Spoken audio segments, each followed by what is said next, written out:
Salut à tous, j'espère que vous allez bien. Alors aujourd'hui, on va attaquer le chapitre 12 de notre programme de physique terminale. Il s'agit du chapitre sur les réactions nucléaires spontanées, pardon. Donc, ce sont ces réactions-là qu'on appelle radioactivité. Le chapitre prochain, le chapitre qui va suivre ce chapitre-là, on va parler de réactions nucléaires provoquées. Voilà, spontané là, ça c'est comme si c'est naturel, ça se fait naturellement. D'accord? Donc, on va découvrir un peu c'est quoi la radioactivité. Peut-être qu'il y a des gens qui ont déjà entendu parler de ça. Donc, on va voir un peu de quoi il s'agit exactement. OK? Pas compliqué. Donc, ces cours-là, ces chapitres-là demandent un peu des prérequis du chapitre précédent. Donc, si vous n'avez pas suivi encore la vidéo précédente, je vous invite à revoir la vidéo, à voir la vidéo. Si vous avez déjà suivi, je vous invite à revoir avant de continuer cette vidéo-là. Voilà. OK? Mais je vais essayer de faire quand même des petits rappels. Voilà. Tout ça, là, on avait vu précédemment. Donc, si vous vous rappelez bien, on a vu ce qui nous intéresse ici, c'est les noyaux. OK? Voilà. Donc, si je prends comme ça un atome, ça, c'est le noyau, et puis il y a les électrons autour. C'est ce qui est, c'est le noyau qui nous intéresse dans, dans ce chapitre. Et d'ailleurs, dans le chapitre précédent. Donc, les éléments qui sont dans les noyaux, on avait dit, c'est des protons en jaune, couleur jaune là, des neutrons, voilà. Et il y a les électrons qui sont autour, ok? Maintenant, les protons plus les neutrons là, l'ensemble, c'est ça qu'on a appelé nucléon, ok? Et quand on prend un élément chimique quelconque comme ça, le symbole X, X là, ça peut être n'importe quoi. Donc, A, c'est la somme de tous les éléments qui sont dans les noyaux. Donc, c'est l'ensemble de tous les nucléons, c'est-à-dire les protons plus les neutrons. Ça, c'est important, il faut retenir ça. Et maintenant, c'est le nombre de protons seuls. C'est ça qui est les Z. Les charges positives seulement. C'est ça seulement qui est les Z. D'accord? Les Z qu'on a noté ici. Donc ici, on obtient la notation de tous les éléments. OK? Donc c'est ce qu'on avait dit. Donc, on avait parlé de la stabilité du noyau là. Ces noyaux là, les éléments là, les éléments qui sont dans le noyau, c'est-à-dire les nucléons qui sont dans le noyau là, il y a une force qui les maintient entre, entre ces éléments-là.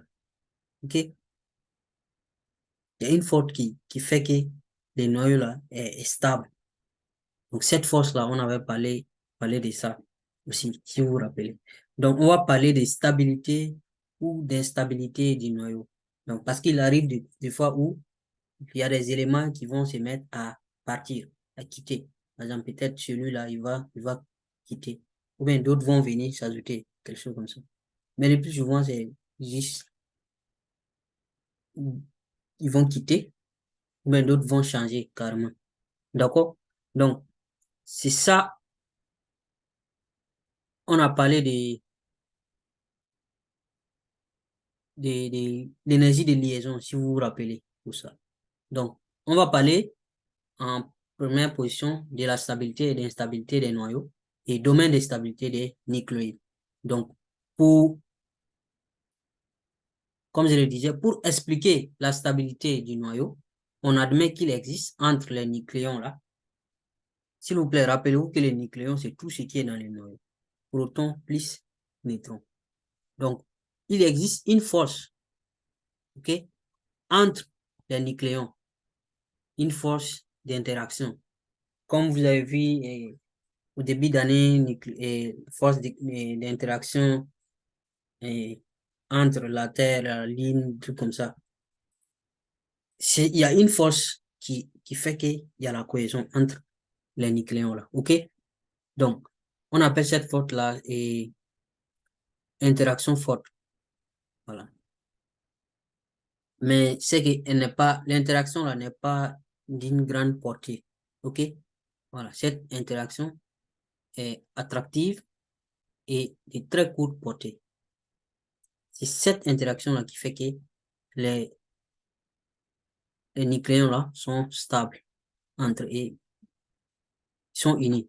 Donc, pour les noyaux stables, dont la valeur Z, celui-là, c'est-à-dire le nombre de protons, est inférieur à 20, le plus souvent, le nombre de protons est identique à celui des neutrons. Donc, il y a autant de protons que de neutrons, le plus souvent. Okay? Maintenant, pour les noyaux plus lourds, c'est-à-dire les Z la plus est supérieur à 20, c'est plus lourd. Et ça, en ce moment-là, le nombre de neutrons est le plus souvent supérieur au nombre de protons. Voilà. Les neutrons, c'est-à-dire les boules rouges là, sont plus souvent supérieurs. Ça, c'est le cas où les noyaux là sont lourds. Les noyaux stables lourds. D'accord? Voilà. Je remets ça ici parce qu'on en aura besoin. Et aussi des l'énergie de liaison. J'ai parlé de ça, mais on va expliquer. Donc, on parle d'instabilité des nucléoïdes. Instabilité. Donc, lorsque l'énergie de liaison du noyau, l'énergie de liaison, j'ai mis la formule ici parce qu'on a vu ça dans la vidéo précédente. Donc, c'est l'énergie de liaison là qui fait la cohésion des neutrons et protons là, des nucléons. OK? Donc, cette énergie de liaison là, c'est, elle est suffisamment importante. Si elle est suffisamment importante, le noyau là va être stable. Donc, on dit que le noyau est stable. Par contre, si cette énergie de liaison, elle n'est pas trop forte, donc elle est faible, ça engendre l'instabilité du noyau là en question. Donc, il y a des éléments qui vont commencer peut-être à partir parce que c'est pas, la cohésion n'est pas trop forte. D'accord? Énergie de liaison, je vous invite à revoir ça. Donc, on avait dit différence de masse là, multiplié par C au carré. Dans la vidéo précédente, on avait défini la formule. Donc, c'est cette énergie-là qui les maintient entre eux. Donc, si cette énergie est faible, le noyau sera stable. Donc, ils seront maintenus bien stables ensemble. Mais si cette énergie de liaison n'est pas trop faible, si elle est faible, donc le noyau va être instable. La force ne sera pas assez pour les maintenir ensemble. D'accord? Donc, c'est quoi on appelle la radioactivité? La radioactivité, là, c'est tout simplement la propriété que certains noyaux atomiques possèdent en se transformant spontanément en émettant divers rayonnements ou particules. Donc, c'est ça qu'on appelle radioactivité. OK? Donc, si ces noyaux-là, par exemple, dedans, il y a des neutrons, il y a des protons, si ces noyaux se mettent à émettre, par exemple, des protons ou des neutrons, il y a des éléments qui commencent à partir un peu, ça se désintègre. C'est ça qu'on appelle la radioactivité. Si vous avez entendu parler de ça, des films, des choses, et il y a des choses, il y a des radioactivités qui durent, qui prennent vraiment des années et des années. Ça va jamais, ça finit jamais à temps. Ça prend des années et des années. Donc, pendant des années, ça peut se désintégrer. Ça émet toujours des choses. Bien sûr, au début, ça sera trop fort. Après, ça va chuter. On va voir aussi, et peut-être, peut-être pas dans cette vidéo, mais en tout cas dans ce chapitre, comment la radioactivité, là, le nombre de particules là, va diminuer aussi. Tout ça, c'est dans un autre débat. Voilà. Ce que vous devez retenir, c'est que la radioactivité, là, donc, c'est la propriété qu'ont certains noyaux atomiques, là, spontanément. Donc, il n'y a pas quelqu'un qui va provoquer ça. Ça vient naturellement. Et ça se transforme en émettant des particules. Voilà. Ou bien des rayonnements aussi. D'accord? Donc, si on prend un nucléoïde radioactif, un nucléoïde, hein, vous connaissez un nucléoïde maintenant, avec symbole X là. Donc, c'est-à-dire n'importe quel atome, si il est radioactif, c'est-à-dire si son noyau émet, des particules ou des rayonnements. Donc, on va l'appeler donc radionucléide. C'est très simple comme nom quand même. Donc, la transformation donc d'un élément chimique à un autre par la modification du noyau atomique de l'élément est appelée transformation nucléaire. C'est très simple, hein? C'est-à-dire, le fait, si on a un noyau, ce noyau-là, par exemple, et il y a un certain nombre de nucléons dedans, il y a un certain nombre de neutrons et de protons dans le noyau. Et ce noyau-là se met à émettre des particules. Donc, si par exemple, ce noyau-là émet des protons et des neutrons, il y a des protons et des neutrons et des neutrons qui sont partis, par exemple. Donc, on va dire que ce noyau-là va devenir un autre noyau avec un certain nombre. Le nombre des protons et des nucléons et des neutrons là a diminué. Donc, de ce fait-là, il devient un autre élément. C'est pas compliqué. Voici un exemple.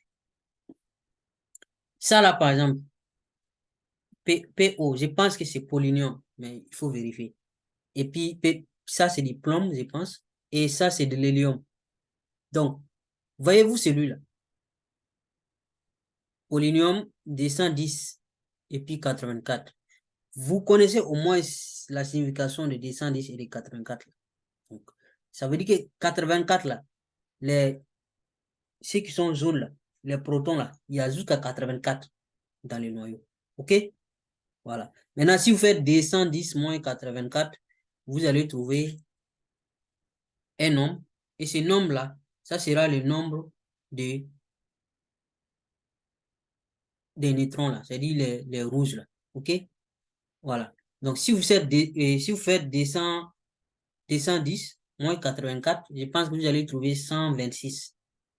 Donc, ça veut dire que dans celui-là, polynôme-là, dans son noyau, il y a les jaunes là, charges positives là, c'est-à-dire les protons, il y a 84. OK? Maintenant, les rouges là, c'est-à-dire sans charge, les neutrons, il y en a 126. OK? Parce qu'on vous a dit que c'est l'ensemble des dés, c'est zone plus rouge, c'est l'ensemble le nombre total qu'il faut mettre ici, 210 là. On est d'accord? Donc, si vous faites 210 moins 80, ça fait les 126 là. Et ça qui sont, et correspond au nombre des neutrons, des rouges. Là. Donc, il y a 126 particules rouges et 84 particules jaunes. Donc, quand c'est comme ça, là, on appelle les polynômes. Attention, hein, les noms qui sont là, polynôme, plomb, hélium, cuivre, zinc, tout ça là, c'est des noms seulement qu'on a attribués comme ça. Conventionnellement, on a donné ces noms-là à ces éléments-là. Sinon, là, comment on les reconnaît là? Quand tu pars, tu vois le cuivre comme ça. Quand vous prenez une pièce jaune, les pièces jaunes là, c'est fait du cuivre. Est-ce que c'est écrit CU là-dessus? Non. Comment on sait que c'est du cuivre? C'est parce que ça contient un certain nombre de choses, d'éléments. Le nombre de protons et ça, le nombre de neutrons, c'est tout. Parce qu'il y a des gens qui vont dire, ah, comment polynôme va devenir plomb après? C'est parce que les 84 charges positives qui étaient ici, les protons qui étaient là, il y a 2 qui sont partis. D'accord? Il y a 2 qui sont partis. Et les boules rouges là aussi, j'appelle ça comme ça pour faire plus simple, pour que les gens puissent comprendre. Les neutrons là, 2 aussi sont partis. Donc, du coup, des, des protons quittent, des neutrons quittent. Donc, au total, c'est combien qui sont partis du noyau? C'est 4, non? Quand vous voyez 210 moins 4, ça fait 206. On est d'accord? Voilà. Maintenant, le nombre des neutrons là, puisque le nombre de protons là, le nombre de. Puisque c'est 2 plus qui sont partis, c'est des charges positives qui sont parties, des boules jaunes qui sont parties. Donc, 84 moins 2, ça fait 82.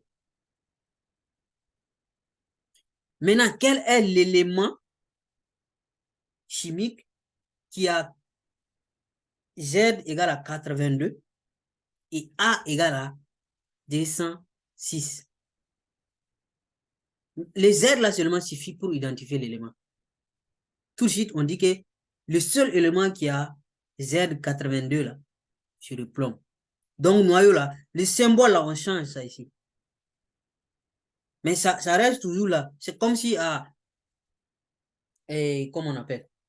Tu as ton portable et tu as le coque du portable, mais je sais pas, protection. Comment on appelle ça? Les voitures décapotables. Si tu as une voiture normale, voilà, on dit voiture normale. Dès que le capot là est parti, bah, ça devient une voiture décapotable. Mais c'est toujours le même engin là qui est là. Oui.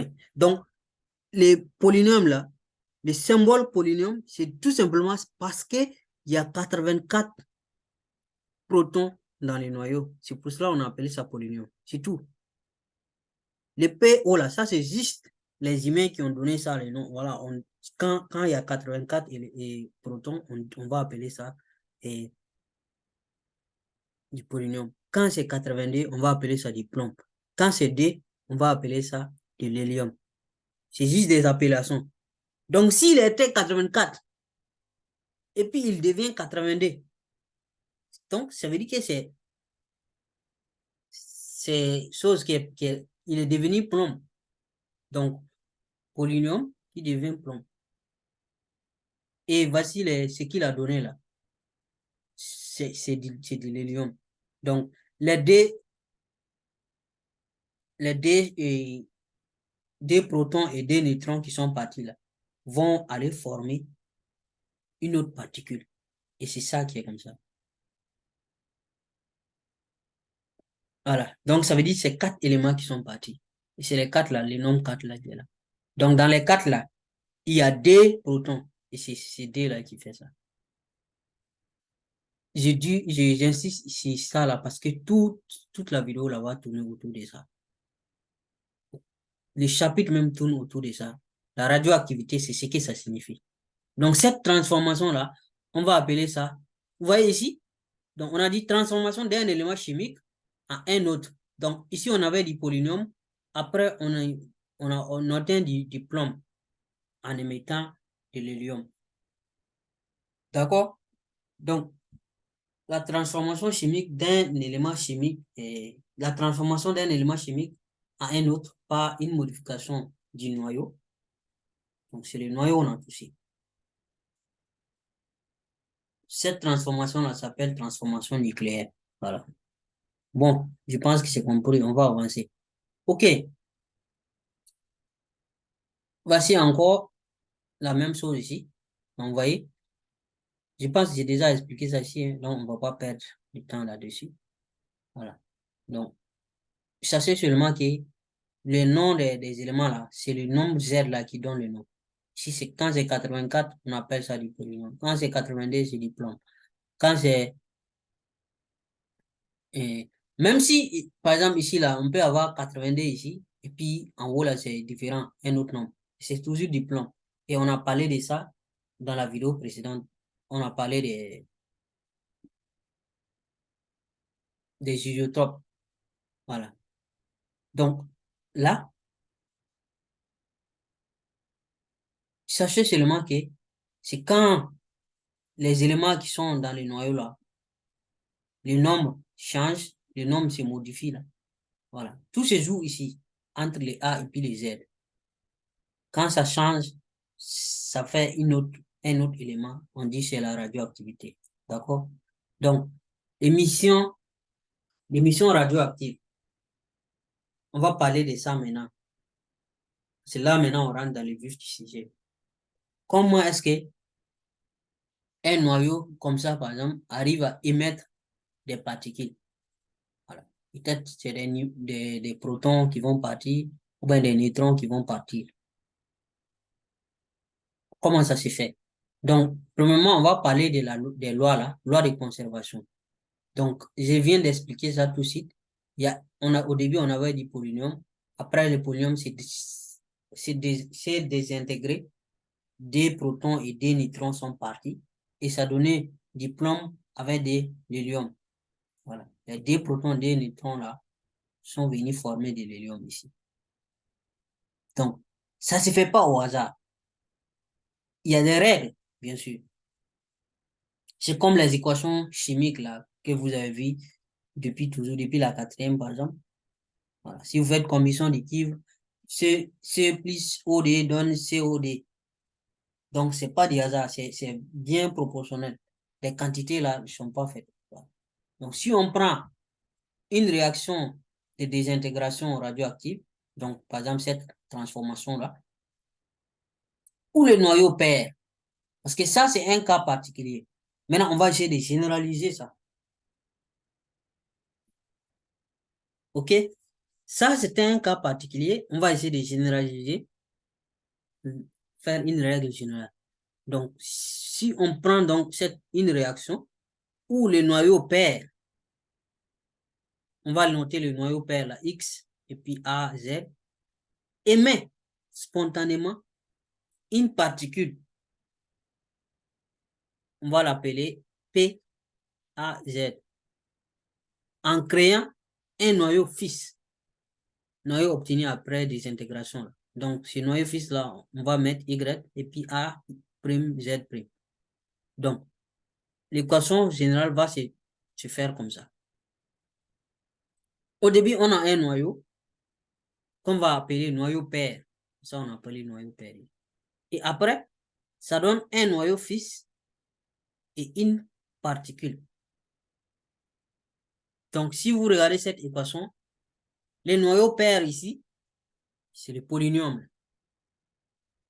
OK? Le noyau fils, c'est celui-là. Maintenant, la particule qui a été émise là, c'est ça, c'est l'hélium.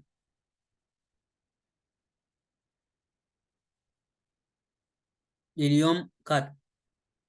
C'est cette particule-là, c'est ça on appelle la particule. OK?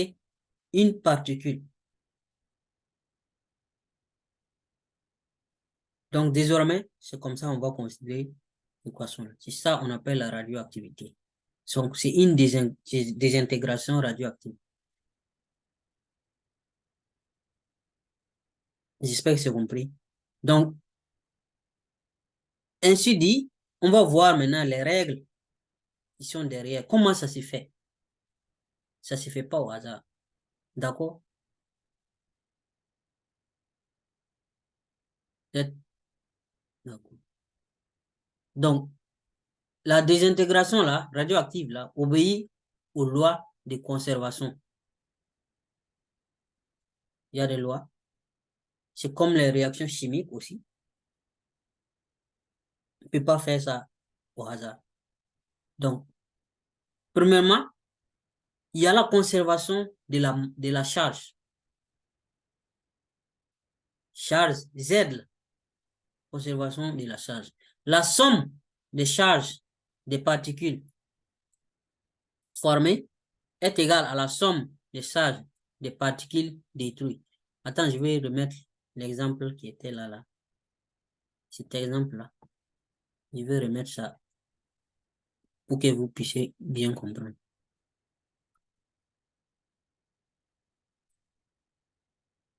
Je vais mettre ça ici aussi.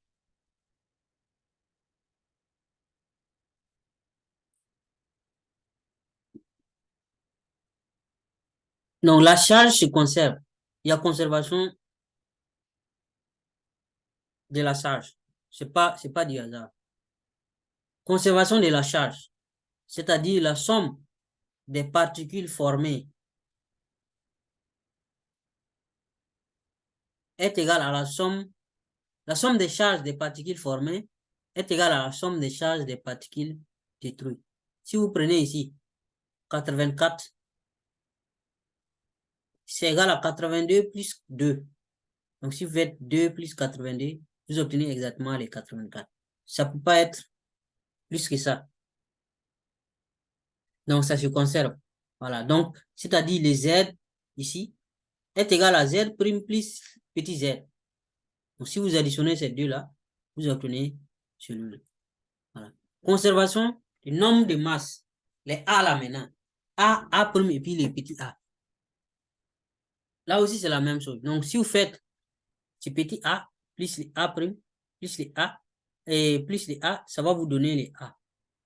Donc, si vous faites 206 plus 4, ça vous donne exactement 210. Donc, c'est pour ça qu'on dit la somme du nombre de masses des particules formées est égale à la somme du nombre de masses des particules détruites. Simple. Maintenant, l'énergie. L'énergie totale du système avant et après désintégration aussi est la même. Voilà. L'énergie que celui-là possède, lui seul, c'est égal à la somme des énergies de ces deux-là. C'est ce que ça veut dire. Il y a la conservation des quantités de mouvement. Vous vous rappelez, c'est quoi quantité de mouvement?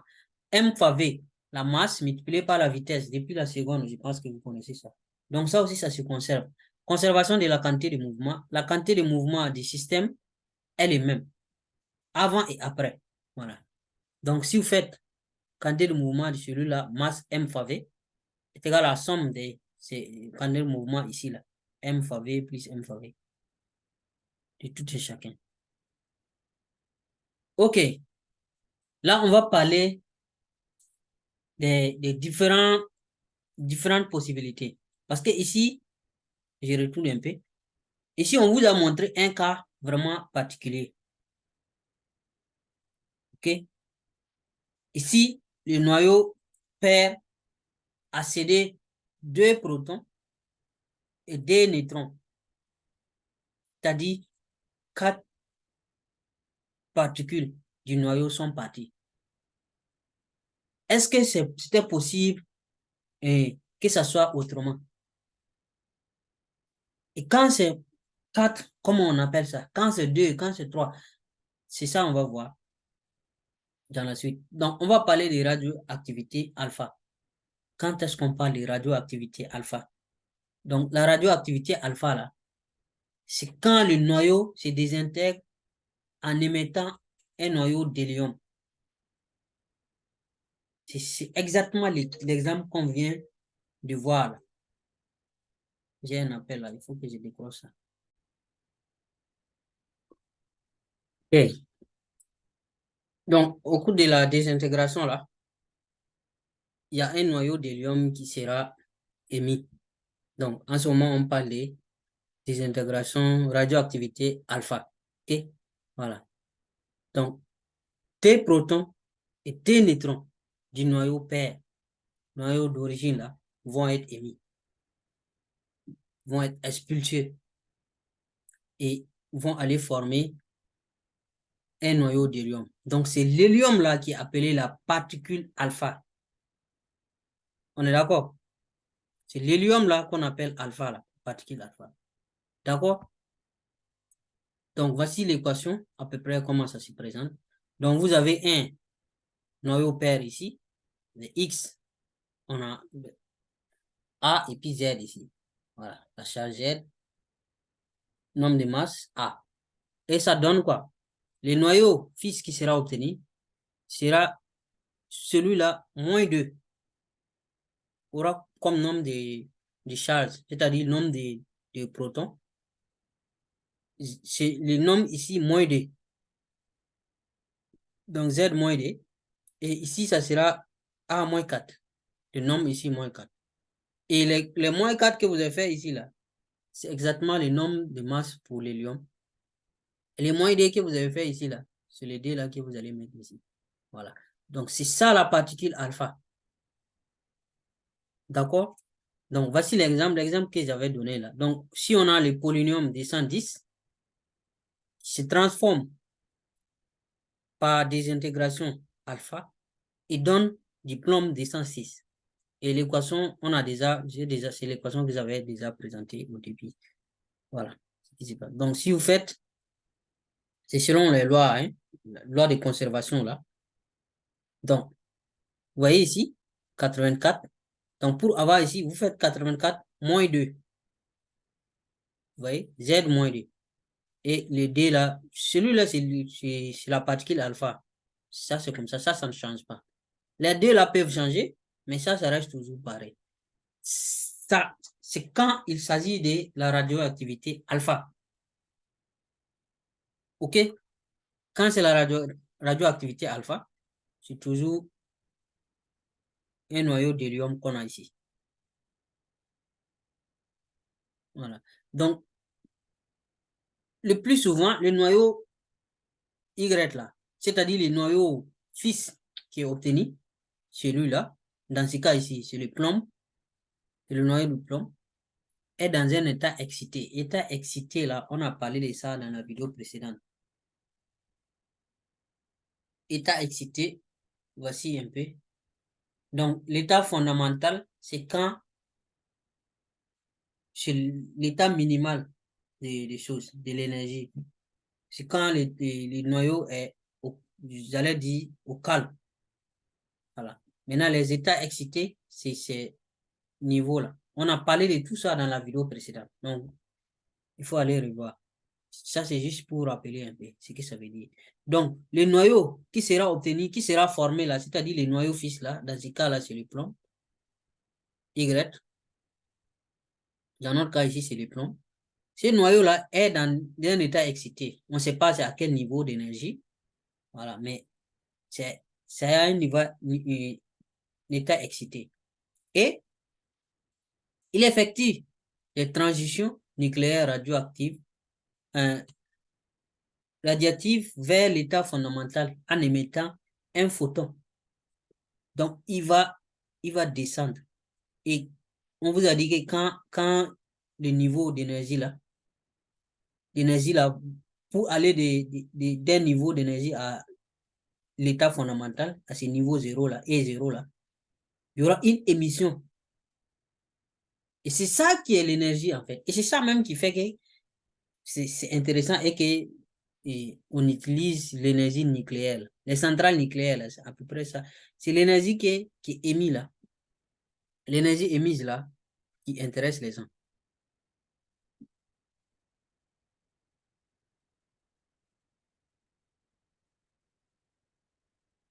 On est d'accord? Voilà. Maintenant, si c'est le sens au contraire, vous avez vu que c'est dans ce cas, ça absorbe. Mais là, ça émet quand ça descend. Donc, le noyau fils là, le Y là qui sera formé là, est dans un état excité. Maintenant, il redescend vers l'état fondamental là. On a dit que c'est ça, et 0 là, le minimum là, qui est l'état fondamental. Maintenant, pour qu'il redevienne dans l'état fondamental, il est peut-être ici, ou bien ici, ou bien ici. En tout cas, dans tous les cas, ces états-là, on les appelle états excités. Maintenant, pour qu'il redevienne en bas là, il émet quelque chose qu'on appelle un photon. Le symbole là, c'est ça comme ça. Le symbole gamma comme ça. D'accord? Maintenant, le photon là, qu'il va émettre là, c'est une particule qui n'a pas de charge ni de masse. Donc, 0, 0. Tout est 0. Par contre, cette particule, le photon, possède de l'énergie. Et l'énergie qui sera produite là, par la réaction, est donnée par cette formule. Donc, si on prend l'énergie Q, la chaleur, donc, ça fait M, différence de masse, multiplié par C au carré. MC au carré, c'est toujours ça, mais ici, les M de X, c'est-à-dire le noyau pair, la masse au départ, moins la D là. C'est comme si vous faites la masse ici, moins la masse de ces D là. La différence de masse. Donc, c'est comme si vous avez fait la masse du noyau pair, moins la masse du noyau fils, et moins la masse de la particule qui est mise ici, la particule alpha, l'hélium. Donc ça, moins ça et ça. Et la différence là, les masses là, multipliées par C au carré. Ou bien encore, on prend le cas de l'énergie cinétique. D'accord? L'énergie cinétique, donc, vous faites l'énergie cinétique de toutes les particules qu'on obtient à la fin de l'équation. Donc, il y a la particule Y, bon, on va dire le noyau fils Y, la particule alpha, c'est-à-dire l'hélium, et puis le photon. C'est les trois là qui sont qu'on obtient après à la fin. Donc, si vous faites la somme de ces énergie cinétique du noyau fils, plus l'énergie cinétique de la particule alpha, plus l'énergie cinétique plus l'énergie du photon là, l'énergie que le photon là va prendre. C'est ça l'énergie totale de notre réaction. Donc, ici là, c'est ce que je disais là, mx moins my moins m alpha est la perte de masse de la réaction nucléaire. C'est-à-dire que celui-là, lui, c'est quand on a dit, c'est comme ça on a parlé des différences de masse, non, la fois passée. Quand ils sont unis, la masse là est plus élevée que quand ils sont superposés et comment on appelle ça? Désintégrés, comme ça. Donc le noyau père là est immobile. La conservation de la quantité de mouvement, on a vu ça dans les lois des trucs là, permet de dire, voilà, MY fois VY, ça c'est quantité de mouvement du noyau fixe, est égal à M alpha fois V alpha, c'est-à-dire quantité de mouvement des cellules, de la particule alpha. Celui-là, le plus souvent, on les néglige. Pour le noyau fixe, la l'énergie cinétique du noyau fixe, le plus souvent est négligé. D'accord? Je remets ça ici, on en aura besoin. Maintenant, on va parler de radioactivité bêta moins. Voici le symbole bêta moins. Quand est-ce qu'on parle de radioactivité bêta moins? Donc, lorsque un noyau se désintègre en émettant un électron, et c'est l'électron qu'on appelle particule bêta moins en réalité. Voilà. Donc, l'hélium, ça c'est la particule alpha. L'électron, c'est une particule, c'est la particule bêta moins. Donc, quand ça arrive, on appelle ça radioactivité bêta moins. Donc, c'est également la transformation dans le noyau d'un neutron en un proton à charge constante. Donc, voici un peu l'équation. Vous voyez ici que quoi? Les A là sont pareils. C'est toujours A, A. Par contre, des Z là ici, on a les noyaux fixes là, on fait le nombre ici, plus 1. Et maintenant, plus un électron. Ça émet un électron. D'accord? Donc, parce que le nombre de charges positives est égal au nombre de charges négatives dehors. C'est-à-dire le nombre d'électrons ici, là, au dehors, là, est égal au nombre de plus qui sont dedans. Normalement. Il faut que ça s'équilibre. On est d'accord?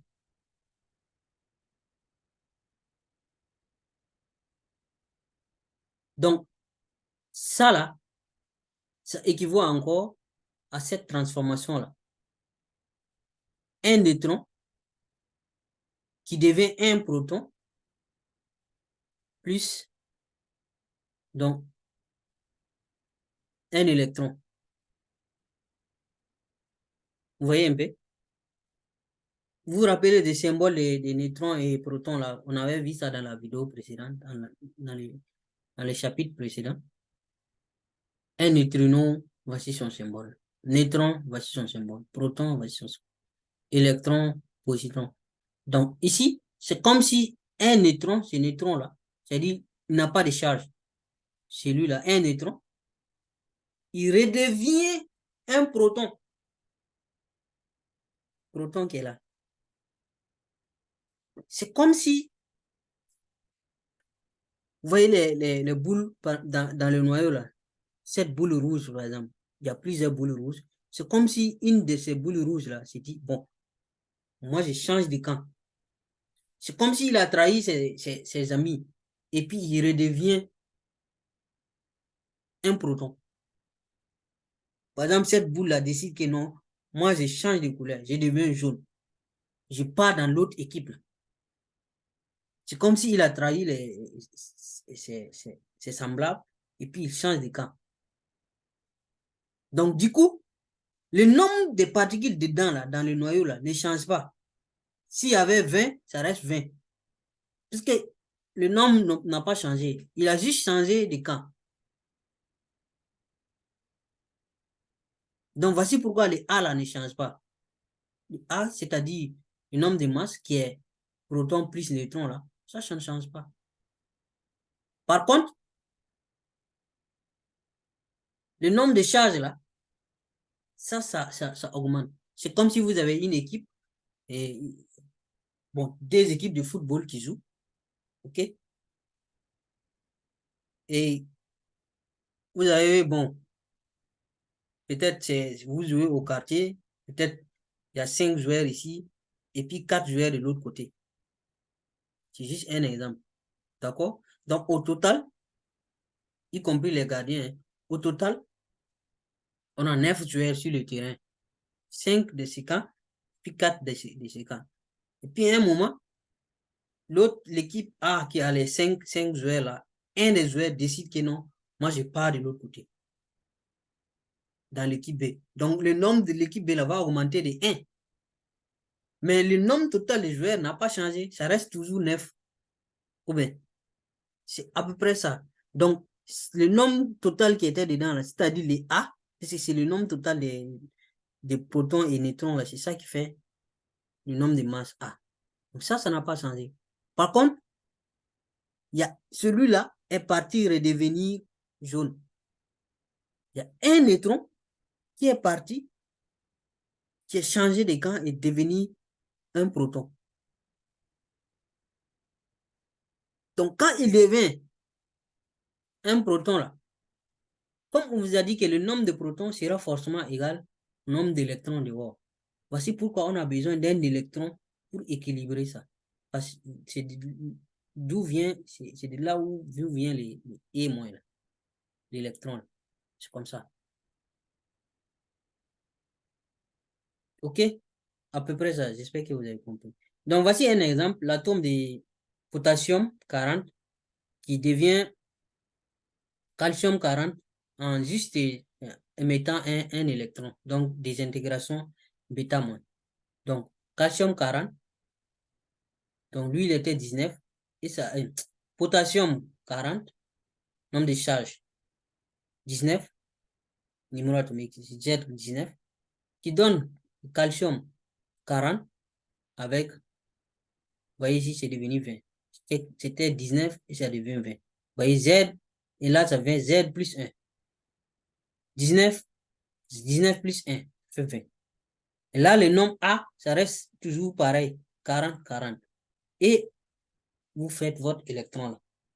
Pour l'électron, c'est comme on a vu ici, 1-, E-. D'accord? Donc, c'est ça on appelle la radioactivité bêta-. Donc, même chose ici aussi, le noyau fils qui sera obtenu là, le noyau fils, Y là, est dans un état excité. Et il désexcite, il redevient à l'état fondamental là, en émettant aussi un photon. OK? Donc, la même chose. Donc, il était peut-être quelque part ici, et il redevient à l'état fondamental en émettant émission. Vous voyez, émission. Quand il redevient de l'état excité à l'état fondamental, il y a émission. Donc, il émet quelque chose. Donc là, le noyau là émet un photon. D'accord? Donc, au cours de la radioactivité bêta-, il y a aussi un antineutrino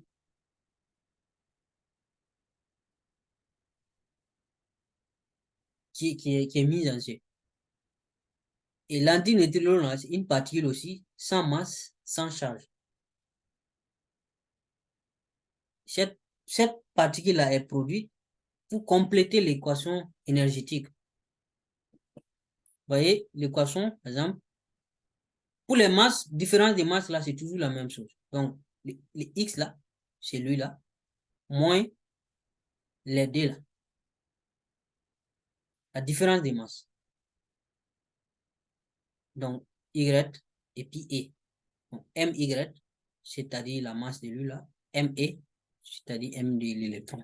Lui passé au carré. OK? Et ici aussi, les énergies cinétiques maintenant. L'énergie, parce que là, on vous a dit qu'il y a en plus du photon là, il y a aussi un antineutrino qui sera libéré aussi. Et c'est lui comme ça. Énergie de celui-là, plus énergie du photon, égale plus énergie de la particule bêta moins là, c'est-à-dire l'électron, plus l'énergie du noyau fils. Voilà, c'est tout ça là. Aussi, ça fait l'énergie. Maintenant, comme dans les cas précédents, il arrive qu'on peut négliger celui-là, tout simplement, et on aura uniquement ce qui est là, comme l'énergie. OK? On va parler maintenant de radioactivité bêta plus. Donc, vous avez vu radioactivité alpha, bêta moins. Alpha, c'est quand c'est l'hélium. Bêta moins, c'est quand c'est un électron qui est émis. Maintenant, bêta plus là, il s'agit de quoi maintenant? Lorsque un noyau se désintègre en émettant un positron ou positron, c'est-à-dire l'opposé d'un électron, l'électron qui est charge négative, son opposé. En ce moment, on parle de radioactivité bêta plus. C'est normal, non? Voilà. Si c'est en émettant un électron qui a des charges moins, c'est bêta moins. Donc, s'il émet une charge positive, ça va faire bêta plus. Voilà. Donc, aussi, ça équivaut à une transformation où, dans le noyau, un proton qui devient un neutron. Voilà. À charge constante. Donc, c'est comme, par exemple, les deux équipes de football que j'ai donné, équipe A et puis équipe B là. Sauf que maintenant, au lieu qu'un élément de l'équipe A quitte pour aller dans l'équipe B, c'est le contraire. C'est un élément de l'équipe B qui va quitter pour aller dans... C'est à peu près la même chose. Donc ici, au lieu que ce soit plus Z ici, Z plus 1, on fait Z moins 1. Et ici, au lieu que ce soit E moins là, moins 1 ici, c'est plus 1. Donc comme c'est plus, on n'a pas besoin de mettre le signe. C'est ça les positrons. Mais le nombre de charges là reste pareil. Donc même chose ici. Donc, ça équivaut à cette équation. Je remets ici les symboles là. Je rappelle qu'on a vu ça dans la vidéo précédente. Donc, un neutrinon c'est ça, neutron, c'est ça, proton, c'est ça, positron, c'est ça. Donc, la fois passée, on avait fait le cas d'électron. Et là, c'est positron, position, et positron. Donc, qu'est-ce qui se passe? C'est comme si, lui là, un proton, il y a un problème ici. Ici là, il y a quelque chose qui ne va pas. D'accord? On devait avoir un ici.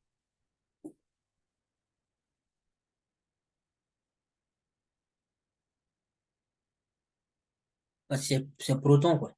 Voilà. Donc, c'est comme si, ici, là, parmi les boules jaunes, là, les particules jaunes, il y a un qui change de couleur et puis il devient rouge. C'est comme ce que je dis là. Voilà. Mais le nombre dedans, là, le nombre de particules dedans, ça ne change pas. Ça reste toujours pareil.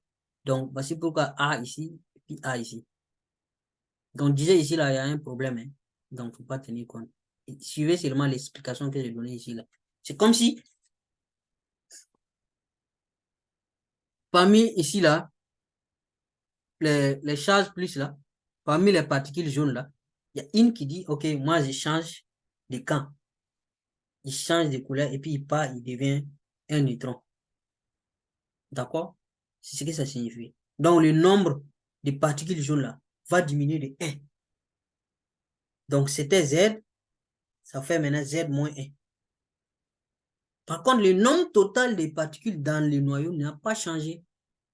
D'accord? Donc, si les deux équipes de football qu'ils avaient pris, l'équipe A a 5 joueurs, l'équipe B a 4 joueurs, un joueur de l'équipe B là quitte et pas rejoindre l'équipe A. Donc, l'équipe B va redevenir 3 joueurs. Mais le nombre total de joueurs n'a pas changé. Ça fait toujours 9. Parce que l'équipe A va devenir après 6 joueurs et l'autre 3.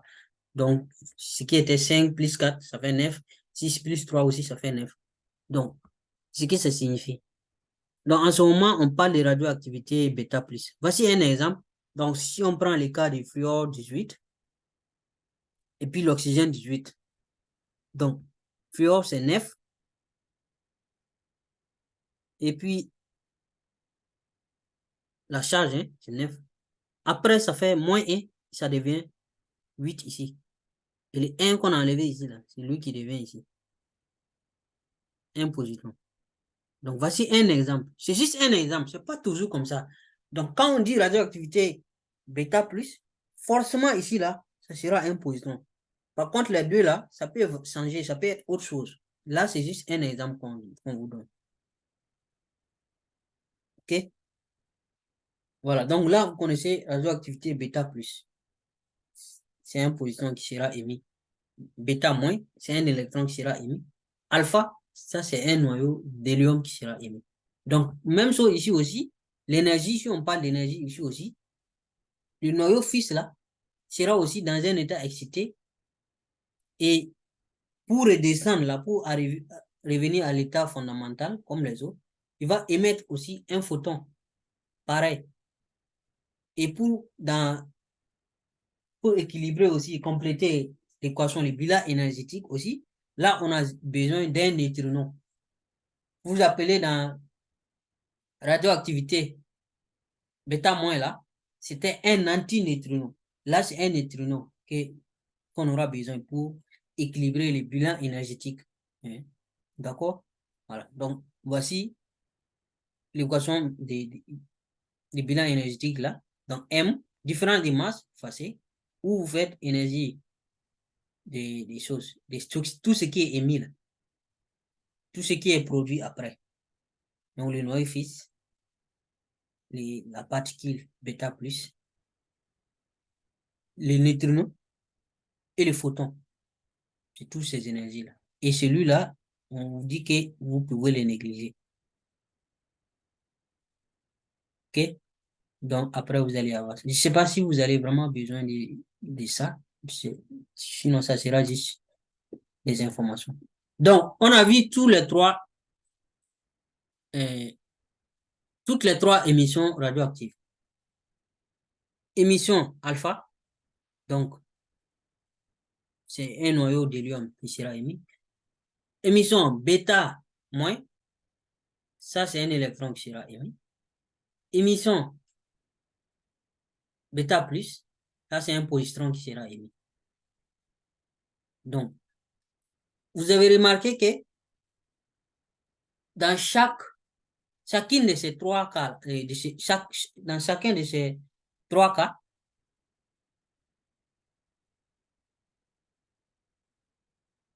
il y a un photon qui a été émis.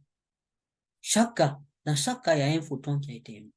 Donc, c'est ça, on va appeler donc des excitations gamma. Photon, là, du symbole gamma. On vous a dit que quand le noyau désexcite, il émet un photon. C'est ça l'énergie aussi. Donc, on va parler donc, au lieu de parler d'une radioactivité alpha, radioactivité bêta plus, bêta moins là. Donc là, on va parler des excitations. Donc cette excitation-là, elle se fait après que le noyau perd là, après avoir suivi une désintégration radioactive, quel qu'en soit le type. On a vu que tous les trois types là, il y a un photon qui sera émis. Donc, le noyau fils là, Y, dans tous les trois cas, qui sera obtenu là, sera dans un état excité. Donc, il va redevenir l'état fondamental instantanément, l'état stable, l'état fondamental, en émettant un photon. Donc, ce noyau fils là, comme c'est lui qui est le noyau excité, on va le noter juste avec une étoile, comme ça. Donc, voici la figure que j'ai utilisée pour expliquer des excitations là. Donc, le noyau fixe est mis dans un état excité, dans un de ces états-là, ici, soit à ce niveau d'énergie. Maintenant, il redescend pour aller à l'état fondamental en émettant donc, un photon. Donc, le fait qu'il soit dans un état excité là, c'est pour ça qu'on va le noter avec une étoile comme ça. Donc, ça aussi, c'est comme une équation. Vous voyez, le noyau fixe avec étoile, ça veut dire qu'il est à l'état excité.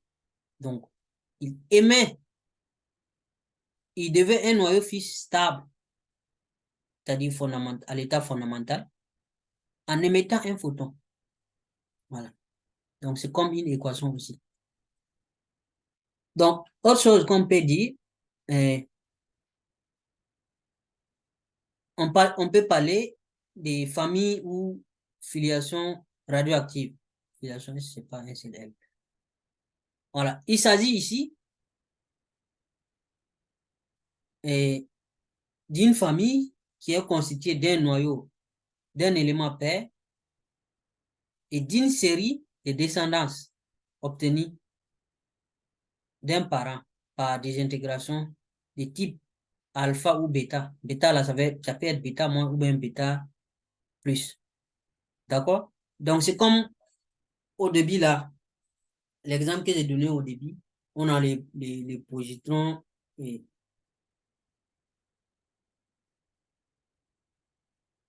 on a j'ai dit positrons. Celui-là,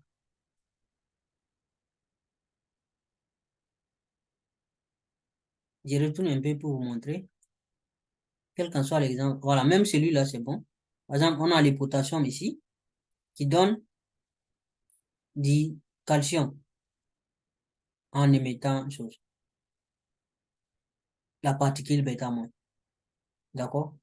Et celui-là aussi, il, il se désintègre aussi pour faire une autre, pour émettre une autre particule. Et ainsi de suite. Donc, c'est de ça qu'on parle ici. Voici l'autre exemple aussi. Voilà. Le fluor, là, qui a donné celui-là. Après, il peut se désintégrer pour donner, lui aussi peut se désintégrer pour donner un autre noyau fils. Donc, c'est comme si c'est toute une lignée, quoi. Voilà, du fils, du père, fils, grand-père, et ainsi de suite. Voilà. C'est ça on appelle ici une famille ou filiation radioactive. Je pense que c'est très simple. Bon, je pense qu'on va arrêter ici. Après, on va parler de ça, loi de décroissance radioactive. Mais ça sera dans une autre vidéo. Et ça, c'est ça la partie la plus importante là. C'est parce que c'est ici qu'il y a beaucoup de calculs. Vous voyez que tout ce qu'on a vu jusqu'à là, c'est juste des équations. C'est niveau, c'est pas trop compliqué à comprendre. Mais là, cette partie-là, on a besoin de comprendre comment calculer, comment le nombre de noyaux là va diminuer. Le noyau radioactif va diminuer. Voilà. Donc, on va voir ça euh, dans une autre vidéo. Parce que